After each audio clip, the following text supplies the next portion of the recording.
You'd think double bass would be easier than playing fast, right? After all, it's slower. But in reality, it's the most difficult speed range for most drummers. This is why mid-tempo is harder than fast double bass. At 140 BPM, everything feels great, but the second you hit 160, it feels like your feet are fighting against you. Now, most drummers think this means they need more speed drills, but that's not the real problem. And so there's actually a hidden reason why mid-tempo feels so awkward, and if you don't fix it, you'll stay stuck no matter how fast you get. There's a reason why so many drummers can blast at 200 plus BPM, but fall apart at 160, and it has nothing to do with speed. At really high tempos, the pedal rebound does a lot of the work for you, and so your strokes become more automatic, and there's less muscle engagement per stroke. But at mid-tempos between 140 and 170, your feet have to stay engaged and controlled without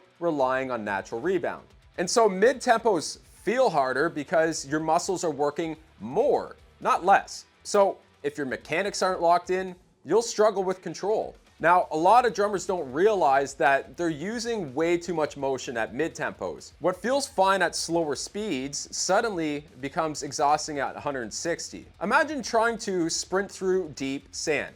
It's slow, it's inefficient, and it burns you out fast. And that's exactly what's happening when you use your big, full leg motions at these mid-tempos. And so at slower speeds, lifting your legs high works because you have time to reset each stroke.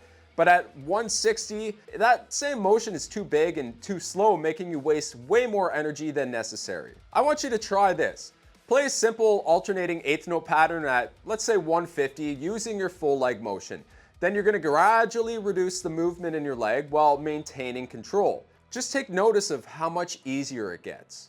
And so fix this by keeping your strokes a little tighter and more compact. That way you have less wasted motion, which means more endurance and control.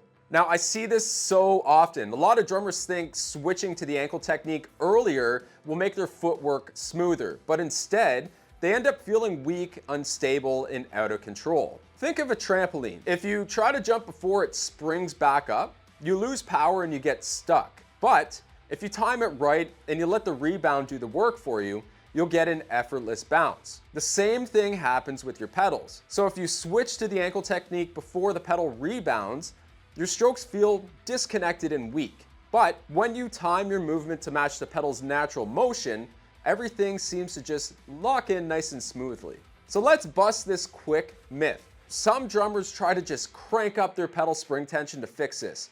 And while thinking it'll help them play faster, well, check this out.